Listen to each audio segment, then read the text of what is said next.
So yeah, this is the virtual town hall series, OpenFX, Open Source Day.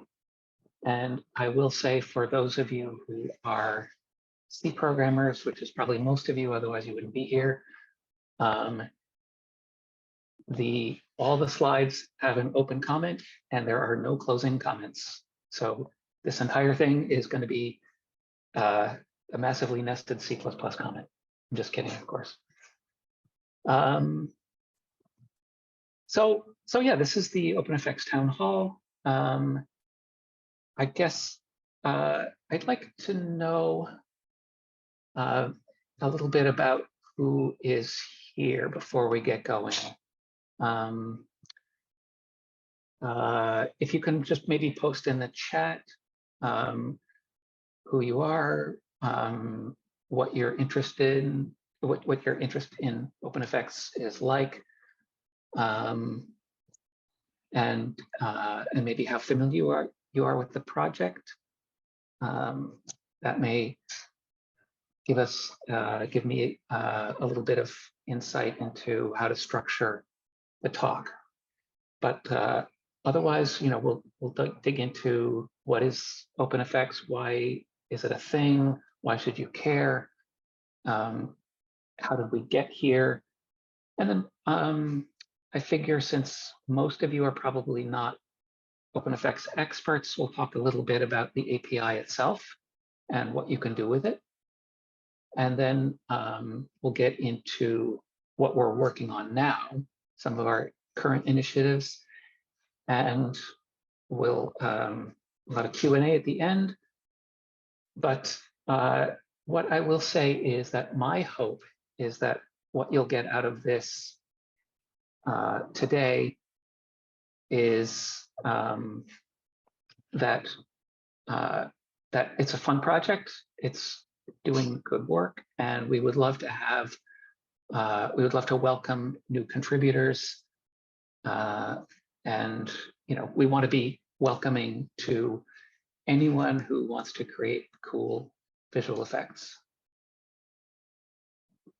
Oh, Abhishek says kindly enable captions. I don't know how to do that, but Emily, maybe that's something that you can do. I don't know. Yeah, Lauren, learning, no previous knowledge. Effects so cool. Hi, Michael, and yeah. And so yeah, welcome to everyone. That's helpful information. Keep those comments coming as you feel the desire to do that. Okay, so yeah, let's talk a little bit about what is OpenFX. It's an open standard for creating and using image processing effects. Specifically 2D, images in, images out. OpenFX plugins are used in lots of different host products like Resolve and Flame and Nuke and many others. And it's completely open, so anyone can write a plugin, anyone can write a host that will enable any plugin to work with it. There are proprietary plugins, there are open source plugins, they're similar with hosts. The reason we created it back in 2004-ish was to make it easier for plugin developers specifically, but also host developers, to create plugins or hosts that could work with anybody across the whole ecosystem. There, at that time, were a lot of proprietary APIs, and those APIs still do exist to some extent, Adobe and Apple and Avid, but there were also a lot of other ones, and it seemed like a good time to create an open standard to simplify that. So as I said, OpenFX is a 2D VFX plugin API. Images in and out, It allows the plugin to specify its parameters with definitions and values and do a certain amount of user interaction within the host. You can write plugins that use the CPU or the GPU, and many hosts do support GPU computation at this point. One of the most important things that we've always tried to preserve is that it's an extensible, 100% backward compatible C-based API. You can use C++ all you want on either side of it, but the API itself is pure C, so it's ABI compatible, back to the dawn of time, pretty much. OpenFX is used by a huge variety of editing and effects systems worldwide, has millions of users, not that many developers, but people who use OFX are certainly in the millions. It's in wide use. We introduced it in 2004. Up until a couple of years ago, we had a UK-based nonprofit called the OpenFX Association that managed it. But thanks to the Academy Software Foundation, they took us under their wing a couple of years ago, and we've been part of ASWF since then. And that has been great. We are moving faster. We've got more contributors. We're getting a new website, and we're hoping to build on that. I mean, we wouldn't be here today, in fact, if it weren't for the ASWF. So thank you. Okay, so just so you can see some of the OpenFX hosts that either exist now or have in the past. Most of the big ones are here. There are, of course, some holdouts. Adobe and Apple have their own proprietary APIs that probably will never change, but we can hope. Plugins, almost all of the major plugin vendors have an OFX version as well. Sapphire, Revision, Mocha, Digital Anarchy. You can see a bunch of other ones here, both commercial and open source. And then one of the beauties of OpenFX is that you can write your own plugin. We have skeletons or scaffolds that you can repurpose with your own custom image processing code, again, CPU or GPU, and just use those for in-house algorithms that you may have. So there are lots of in-house proprietary plugins that studios have written. So, all right, let's take a look at the technology. It's a generic C-based plugin architecture. It's a layered architecture, kind of like the networking stack in Linux or any OS.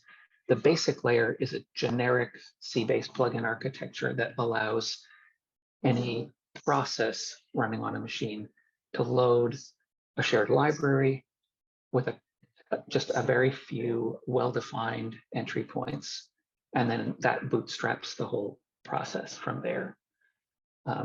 That layer is totally generic. It's not image-based. It could be used for 3D or sound or CAD or who knows what. And then the image-based API, which is what we all know as OpenFX, is built on top of that core. So a plugin is just a shared library, DLL or dylib or SO, depending on your OS, with a small set of exported C linkage functions. The spec itself is header only, so you can just include the header, write a couple of functions, okay, more than a couple, and off you go, and you've got a working plugin. And we'll look at some of those if you're interested. So what does OpenFX allow you to do as a plugin or as a host? It allows plugins to define their inputs, the images that they take, 0, 1, or more, their outputs, always one output in OFX currently, and their parameters. And there's a wide variety of param types that are supported. And the way the API works, the plugin gets to define its parameters, but the host manages them, shows them as sliders or whatever in the UI, does all the project management, the storage, interpolation. So the plugin basically has a really easy life of it. It just says, give me all my parameters at this current time. And then give me the image, I compute the output, give it back to the host, and off you go. There are feature suites that allow hosts and plugins to negotiate features so that the API is extensible. We can build on it, and then the plugin or the host can say, hey, do you support this suite or that function, and then behave appropriately. And then the life cycle of the plugin is that basically the host loads DLL, it creates effect instances, and then it calls the plugin to render its images. And then there's a number of suites. I'm not going to get into all of these, but there are suites for user interaction, for drawing and mouse interaction, for managing memory, threading, groups reporting, and so on. I don't know if we have to necessarily go into all of the details here, but basically, the most basic plugin is just these two API functions: OFX get number of plugins, and then OFX get plugin, which is called n times, as many as you return from get number of plugins. And this returns an OFX plugin struct pointer to the host. And that basically has all the function pointers that the host will call back into to bootstrap the rest of it. So it's a pretty simple API.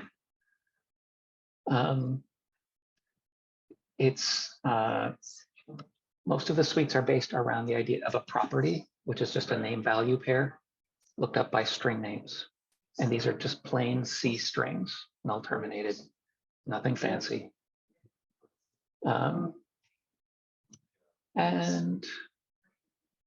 And so properties are used to pass values back and forth between the host and the plugin. They're grouped into property sets. And there's a special property suite, which is how you access properties, determine whether the property exists, set its values, get its values, and so on. And then there are actions, and the actions are what the host tells the plugin to do, specifically to render a frame. But there's lots of other actions too. There are init actions and post-render and pre-render and user interaction. They're basically callbacks. And just as an aside, if you check out the GitHub repo, you'll see we have quite a few examples of both plugins and simple host support library, but primarily plugins. So you can see how all of these properties and actions work in practice.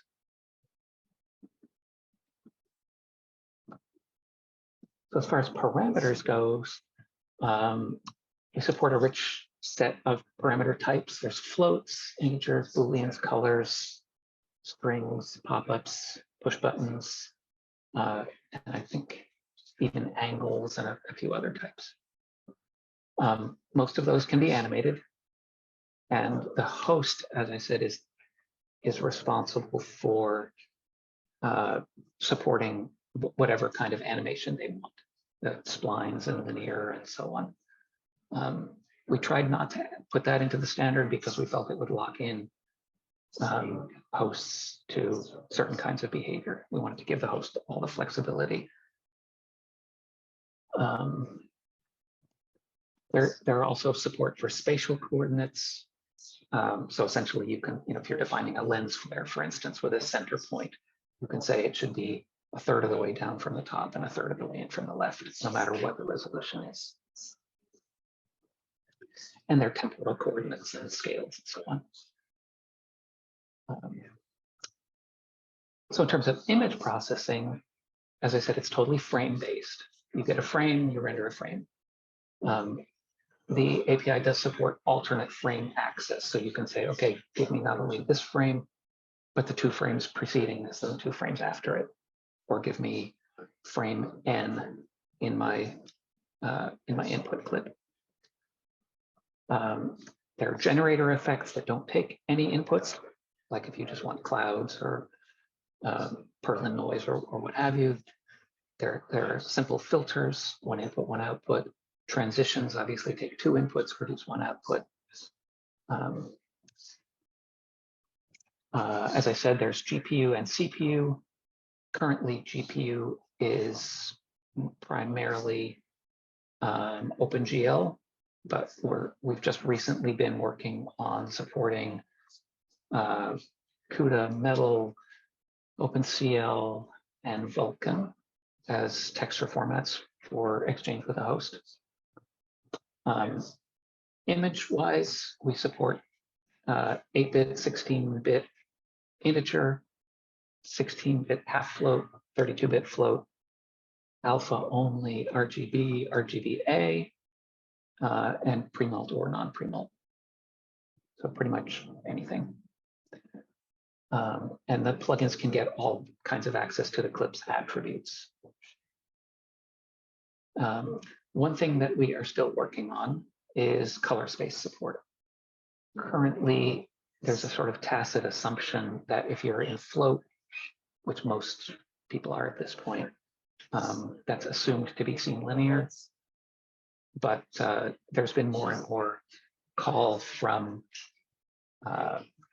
artists to support color managed workflows with defined primaries, support log images, all kinds of other things. And so that's an active area that we're working on. And that's a place where we would love to have input from you folks.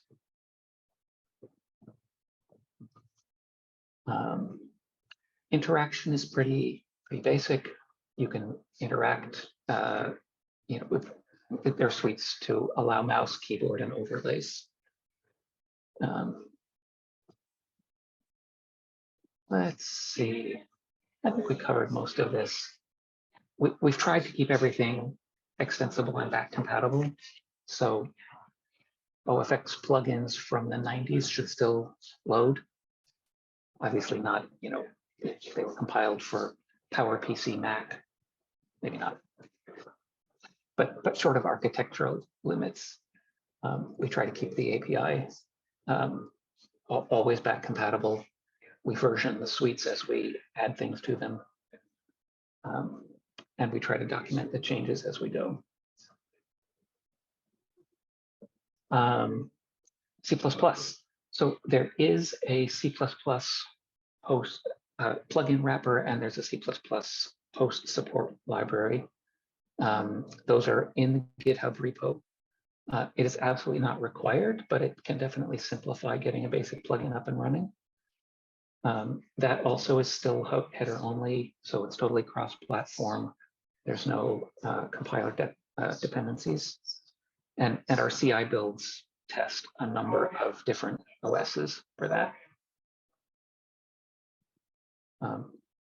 And that's, by the way, if you're looking to get involved, the C++ plugin wrapper is pretty old and hasn't kept up with some of the recent feature additions. So if you're looking for a way to contribute, updating that would be awesome. Pull requests, gratefully appreciated. So where are we today? We recently released the draw suite for non-OpenGL overlays, because of course, as you probably know, a lot of OSs and therefore host products are deprecating OpenGL support. And so we've we've taken the traditional OpenGL-based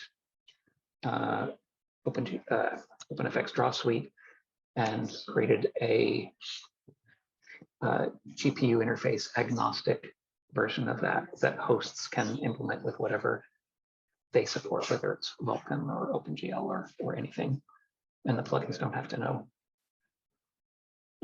We're adding GPU support for Metal and OpenCL in addition to CUDA for image texture.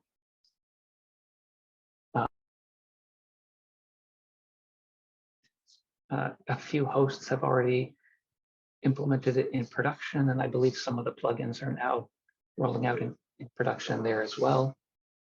So that's an active area. Why did I put overlay drawing twice? I don't know. I think that's the same. And then what are we working on now? I'm working on our automated CI builds, including Conan support, Conan and CMake, so that it'll be easier for new projects to get going just by defining one simple Conan dependency. You can pull in the most recent version of OpenFX without having to vendor it in or submodule it. We'll run an automated release process as part of that as well. Big new feature coming is color management, and JP Smith, I see, is here. He's been spearheading that, so thank you. And we're also working on a couple of other things, including spatial information for clips that move around in space, which some hosts support. And we're also working with other groups on things like how to represent plugins like OpenFX plugins in Open Timeline IO, so that in theory, plugins could be represented in a host independent way. So if you have an OpenFX lens flare in your resolve, you could then open that same project through Open Timeline IO in some other host.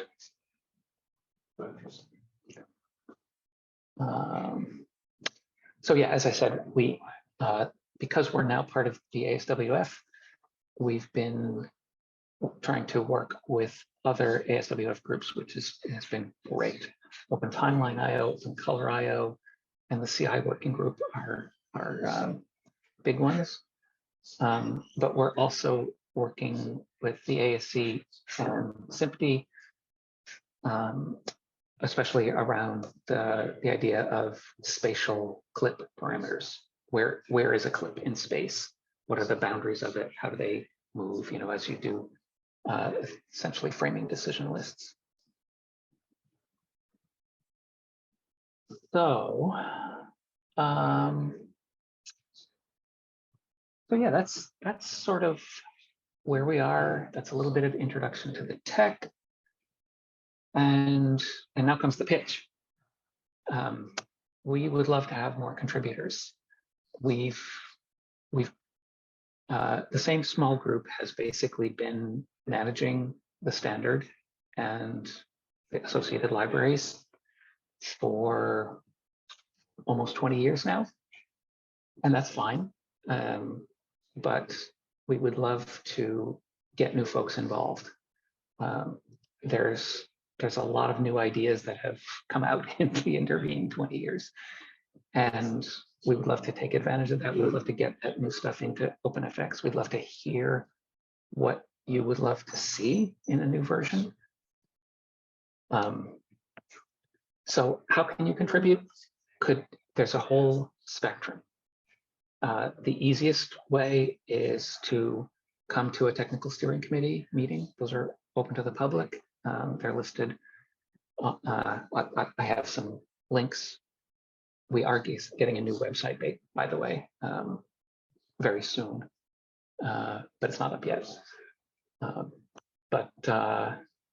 Yeah, so simple. Go to our GitHub. All the information is there. You can come to a steering committee meeting. You can bring up any ideas you want there. You can file issues on the GitHub. You can submit pull requests. We love that. And if you have more than a passing interest in OpenFX, we are definitely looking for more members for our technical steering committee. So if you'd like to have a significant influence on an important technical standard in the VFX space, we would love to have you as a member. We meet every first Tuesday of the month. And we can always use more GitHub reviewers as well to help us keep our backlog down. And you do not have to be a TSC member to get added here. Just talk to me at any point. So yeah, here is the giant list of ways to get involved. We have an active Slack channel. And by active, I mean a few posts a week. Slack.aswf.io, and then find the OpenFX channel in there. I'm very sorry about the background noise, folks. Hopefully that won't last too long. For those of you over 40, we do have a mailing list, which is right there. Our GitHub is Academy Software Foundation /OpenFX. Our meetings are always open to the public. They're on our calendar there. We also have a Discord. Most of us hang out there. Maybe the Slack is you'll get quicker response there, but of course Discord is easy to jump on at any point. And our wiki is also through the ASWF at that URL right there. So, so that's what I have. Let's see. So I would love to open it up for questions and hear what you folks think. As I said, I'm sorry about the background noise. I'm going to mute myself, and feel free to jump in, folks.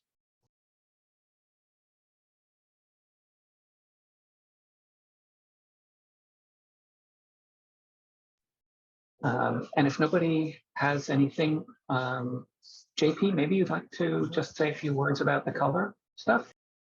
Oh, well, before you start with that, I had a quick question. I wondered if you had any thoughts about spectral colors. Oh, what a great question.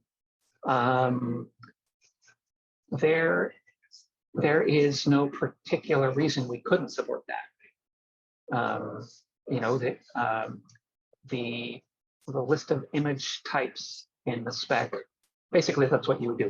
You would add another image type, not just RGB or RGBA, but some multispectral image type. It would be an easy addition to the spec, and those kinds of properties are easy for a host to say, does the plugin support this? And the plugin can say, yes, I do, and then you're off and running. Okay, great. And now what that means is, of course, up to you. And in fact, I'll just jump up a level from that to say that we've always historically encouraged experimental additions to the spec as sort of private vendor additions. We're happy to put those in a contrib directory if that's what people would like. And then, as they get adopted more widely, we fold them into the spec itself. Okay, sounds great. Tell us a little bit, Mitch, if you would like, about what you, how you'd use spectral stuff. Oh, it's it's just as there are spectral renderers out there, and things are going to eventually go that way. I'm just thinking ahead. There's definitely some things that I would like to use spectral colors for now. So it's just I'm just I know someday we'll all be there, but it's going to take a little while. Yeah, that's cool. Another related topic that we have discussed a little bit in the TSC is deep images. Similar, it's basically the same Yep. kind of extension as far as we're concerned. It's just a fancier image, and Yeah. what you do with it is you know, Yeah. the sky's the limit. Great. And similarly with metadata channels as well. Say a little bit more about that. Non-image data. Like you could have host or plugin generated metadata being contributed to a metadata stream that runs parallel to the image stream, so that downstream plugins or host could use that for something else. So maybe stabilization metadata, or maybe this is where your framing metadata could go. It's only been lightly discussed, though. It's nowhere close to being a standard extension. Yeah, good. It's still related there. It's still related to spatial format, even some O2IO, open timeline, all that stuff is all in a bucket that we still have to discuss. Yep. Yeah, so if you're interested in any of these things, we would love to hear more. Feel free to come to a meeting. You can also you can email me to officially put a topic on any TSC meeting schedule, and then then it'll become a formal topic of discussion at that meeting. I see Bill Spitzak had a question about, for the host, is there an ability to send or receive the image data in GPU buffers? Yes, there absolutely is. We've supported CUDA and OpenGL for a long time now, and we're just adding OpenCL and Metal, and probably Vulkan will come as soon as there's significant demand for it. And of those, OpenCL actually already exists as two different vendor extensions. Both Blackmagic and Sony have an OpenCL extension, but those are being merged into a common core one, and then will be extended for Metal, CUDA, Vulkan. But if anybody's interested in OpenCL today, get in touch with one of those two vendors for their extension. The Blackmagic one ships with Resolve if you go digging into the folders.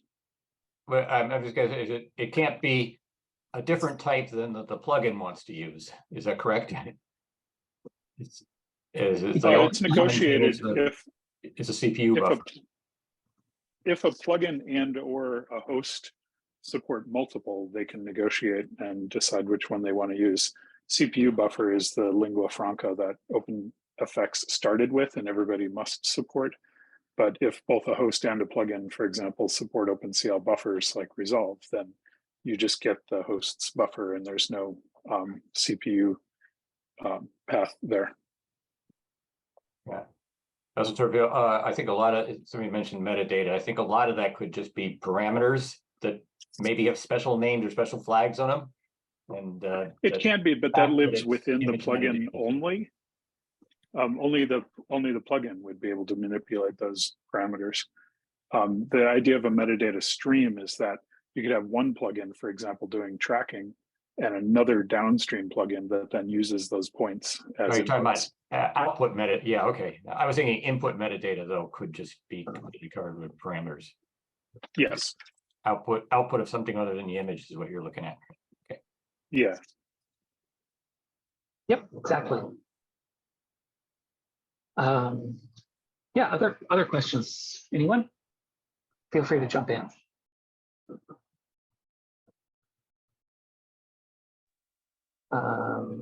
Okay, yeah.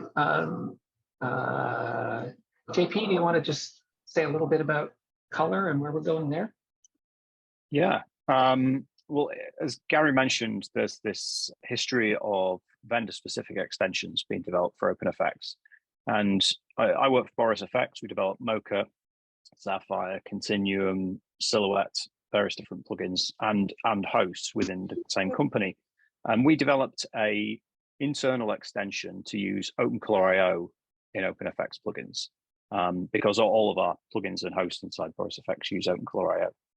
So the idea is that plugin can be informed by the host what the current config is, and what the display color space, working color space, and various other relevant parameters are.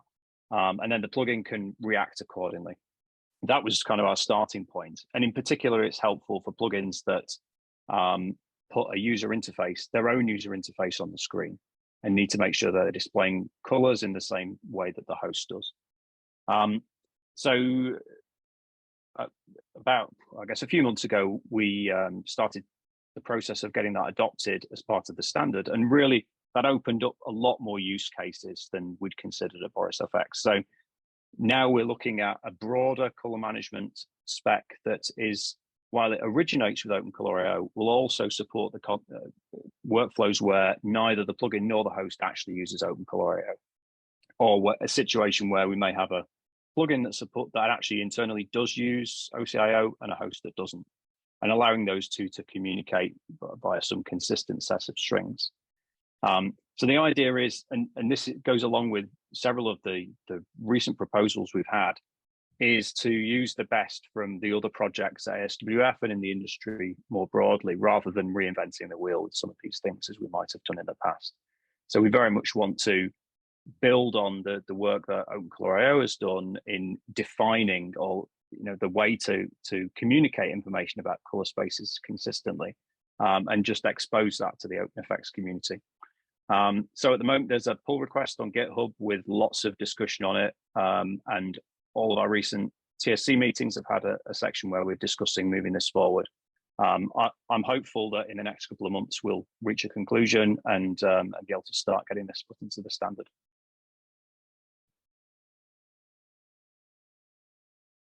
Yeah, that's great, JP. Thank you. So yeah, if you're interested in color managed image workflows, feel free to reach out to any of us, or just find that PR on the GitHub and read through it. And of course, come to a meeting. We would love to have you. Any other questions that have occurred to anyone?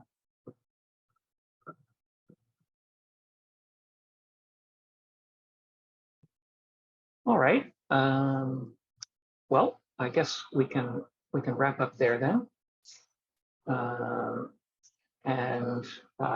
Yeah, I hope to see you all around on our GitHub, and the Slack, I think, is a great starting point for anyone interested.